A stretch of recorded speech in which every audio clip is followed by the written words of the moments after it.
Hey everybody, it's Doc Green, the Rose Scholar coming at you. I know freight is real tight right now. It's gotten a little bit better in the last couple of weeks, but it's still real tight. Rates are real low. And we have seen a couple of little shutdowns, striker shutdowns, truckers strike shutdowns and stuff. One in Florida, one in Indiana, another one threatened somewhere else. And the thing is, I watch these things, I'm going, what are you striking against? You know, because if it's about fuel prices have dropped way down. Still higher than what they should be, but they're way down. And then after asking the question, a lot of people, we're striking against these freight brokers, double broker loads, and we're striking against these low rates. First, let me say, to address the low rates right now in freight, the problem is there's not enough freight and too many trucks. So if you're going to try to strike against that, that's not really going to do you any good, because the problem has nothing to do with the shippers or anything. The rates, they're going with the market. It's called capitalism. We have way too many trucks, way too many trucking companies, way too many carriers, not enough freight. The economy is tightening down. We have inflation hitting. Consumers are buying less of luxury items and less of everything. So because of that, it's causing a overstock at the warehouses, which had already prepped up and everything and had way too much stock to begin with. And now they're getting rid of it a lot slower than they thought. If you follow the news about trucking and supply chain issues and everything, you understand the situation. The problem is a lot of guys went out here and got into this trucking business when they had no idea what they were doing. And I've talked about this in other videos in the past. I've talked about a year or two ago when everyone was jumping into this, going, trucking is the way to go. And they all jumped into this, and they went and bought trucks that were way overpriced, paid way too much for them, and freight was way overvaluated at the time. It was paying out way more per mile than it normally would. So now the economy is coming back down, and it is hitting the pre-COVID era again. And if any of you have data that you can go look at on Sonar, FreightWave Sonar data trackers and stuff, you will see that we're not in a bad situation as far as amount of freight. We are back to what it was pre-COVID. We are back to the way freight was running in 2018, 2017. Now, 2019, we took a little bit of hit at first until 2020, 2021 hit, and then the COVID, kicked up a little bit, our business. But other than that, we're back on normal amount of freight. So why are the prices so low? The rates so low? Well, simply put, we have had a lot of people come into the trucking industry, especially people that got laid off during COVID and everything. They didn't have any way of making money and everything, so they went into banks and they borrowed against their 401ks, and some of them borrowed against their homes and everything to buy trucks to get into this rock and rolling trucking industry, which those of us that have been in it a while, even though we didn't know the exact effects of COVID, we knew that COVID was not the new normal. Even though they kept calling it the new normal, we knew that crap wasn't normal. None of us that had been in trucking more than 10 years thought that was normal. We knew that Trump easing the restrictions and letting drivers just drive and everything to keep up with the production of, the transportation of essential goods. We knew that was going to come to an end. We also knew that pretty soon people are going to get tired of staying at home, and the government's going to relieve some of those restrictions and allow people to get back out.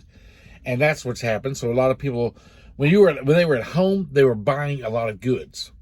They were buying electronic goods, video games. They were buying toilet paper. They were buying stuff to work in their backyard. Anything to keep their mind busy and everything that was consumer goods.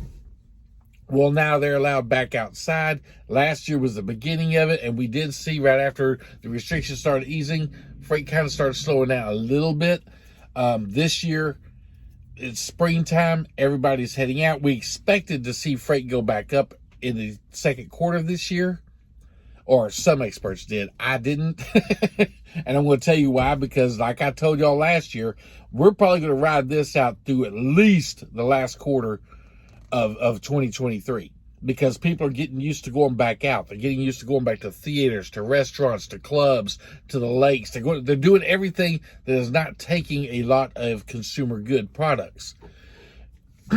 Therefore, freight is slowing down. It's actually back to pre-COVID levels. We just have an oversaturation of trucks in the market. So when these guys are out here, it drove the prices way down way lower than they were pre-COVID. But when these people are out here protesting and they're shutting trucks down and we need better rates, No, you needed better business sense when you went into the business that you knew nothing about. Even guys that had been in here like 10 years made a lot of grew expansion-wise and everything. If you go back and look at the numbers, you can look this up through the FMCSA numbers and everything about how many people applied for their MC numbers and everything during COVID and over the last, up until about 4 months ago. That's when everything started having a bloodbath and people quit getting into the business. But we still don't have enough people exiting out of the business. So all these people that got into this, and I'm sorry if some of you are those people, some things that you should have thought about and done a little bit more research about. But those of us that have been here a while tried to put out, warnings and everything, but a lot of people didn't listen. But anyway, so that's what's happening. Oversaturation of trucks that cost too much. Newer companies are paying way too much for insurance, especially if they have no experience as a CDL driver. Then their insurance, is way high, and they can't afford to keep running. Literally cannot afford to keep running. They are running. Any of those guys that did that are running at a loss right now.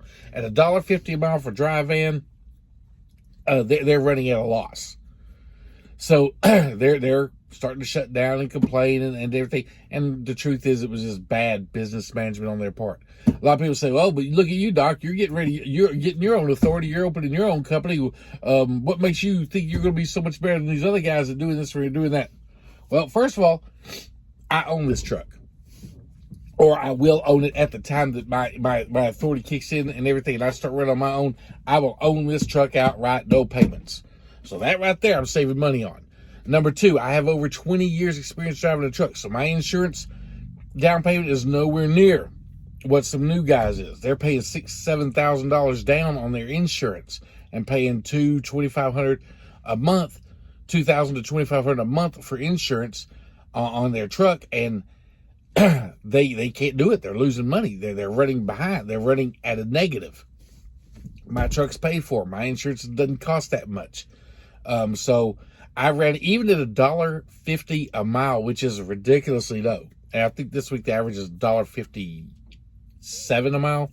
But even at that, that's without fuel surcharge. Even at that, because of how much money my truck costs me to run per mile, which I told you guys that you need to know this before you get into this business, my truck will run me about 82 cents a mile. So even at $1.57, I'm still making 75 cents a mile. Now, is that good money? No. Is it rough money? Yes. Does that include fuel surcharge? No. Fuel surcharge, I'll probably make about $1 a mile. Clear, $1 a mile. These guys did not know what they were getting into. They jumped into a business. I do the research. I see where the market. Do I think it's going to all of a sudden just jump up? Why don't you wait, Doc, until the market gets better? Because I'm going to get into this while the market is slow, while a lot of these truck drivers are losing contracts, losing their connections, getting out of the business. I'll be able to buy trucks a lot cheaper because of I'll explain that in just a second. But I'm also going to be able to start giving better customer service. I'm not going to be complaining to my customer about the low rates because I understand why there's a low rate. And I can survive on a low rate. I can thrive on a low rate. This way, when the rates do go back up in about another 6, 9, 12 months, I will be able to ride that even easier. That way, I will ride smoother. You know what I'm saying? And by that time, I should have another couple of trucks. Can I hire drivers right now to work under me, under my authority? No. I'll be honest with you. No, I can't. I cannot hire any. Now, if anyone wants to come on with me and work out some kind of deal where I get paid like maybe 5% of their load or something like that after their insurance, after all that and everything, then maybe we could talk or something. But as far as me hiring someone on and paying them like 60, 70, 80% of what the loads are carrying right now. No one can afford to do that. If they're doing it, they're doing it at a loss, including these big companies. These big companies just have millions and millions and millions of dollars to do it with to ride the market out.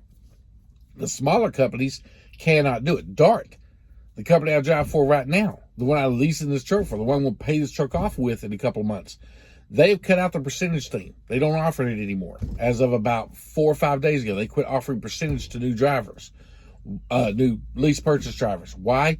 They cannot afford to pay a percentage. They can't. They're losing money. Even paying us per mile on the dollar, of the rate we get per mile on a lot of the spot market freight, Dart is losing money. You know, they got some contractor freight that pays a little bit better and everything, but if they were to pay the drivers percentage like they have been, they would continue losing money. And they tried to ride it out for a little while. They tried to ride it out for the last 3 or 4 months and realized they can't cut the percentage off. We're all back to per mile. And even at that, they're not making that much money. So if Dart, which is a pretty decent sized company, and some of these other larger companies are having trouble, think about the guy that went out here and bought 10 trucks and used up all of his life savings and investments and 401ks and cashed in everything in order to get the few trucks. And now he can't make his payments. So why is he upset? I understand why you're upset. Because you just lost everything. You gambled on something you didn't really know about, and you lost. And it sucks. And my heart goes out for your loss. However, as I tell people, even with my company about helping people get financially stable and out of debt and everything, I tell people, don't invest in something you don't understand, completely understand, know about, study, listen to the people who've been in it a while.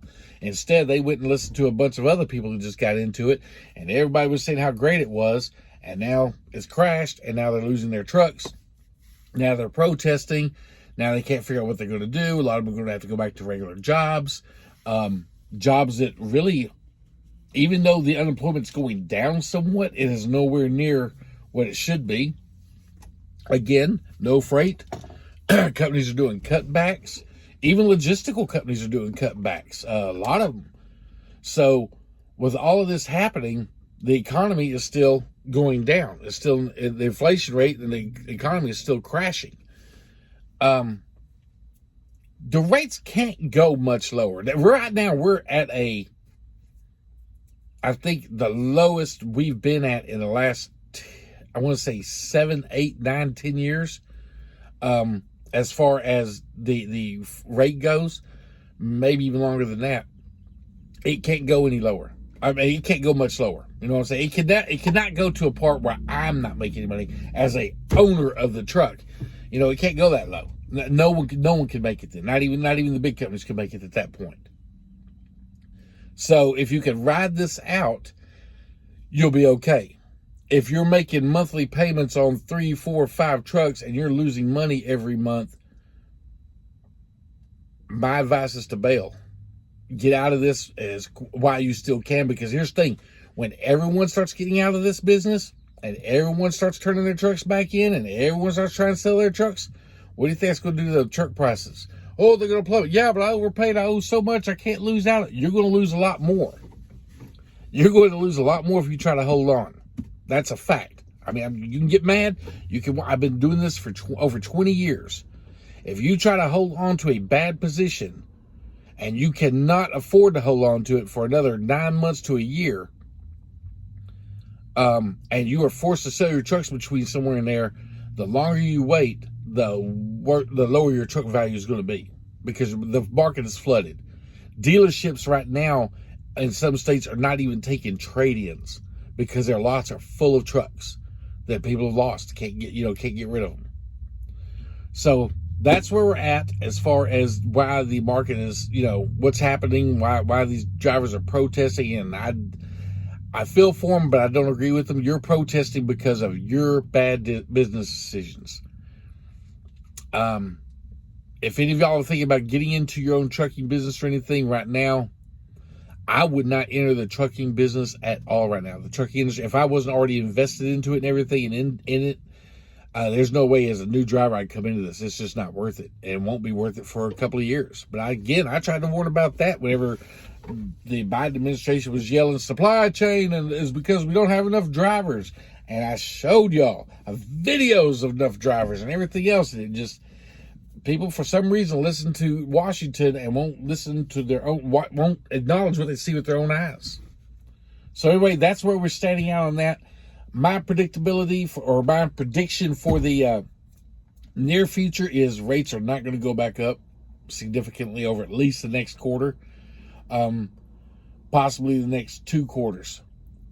They will not go up at a real good rate for at least another 2 quarters. Sometime in 2024 is when I think they'll go back up. I don't think summer, a lot of people are hoping summer, people getting out of school, summer will push off the new a rate, a consumers buying goods type thing. I just be honest with you, by looking at the pricing and the way people are shopping, the way people are saving, what people are doing, I don't have that much faith in the American consumer at this time that they're going to go out and start buying a whole lot of stuff. We might see a little bump, but it's not going to get us out of this freight recession that we're in. Guys, y'all have a good one. Thank you for tuning in. Talk to y'all again later.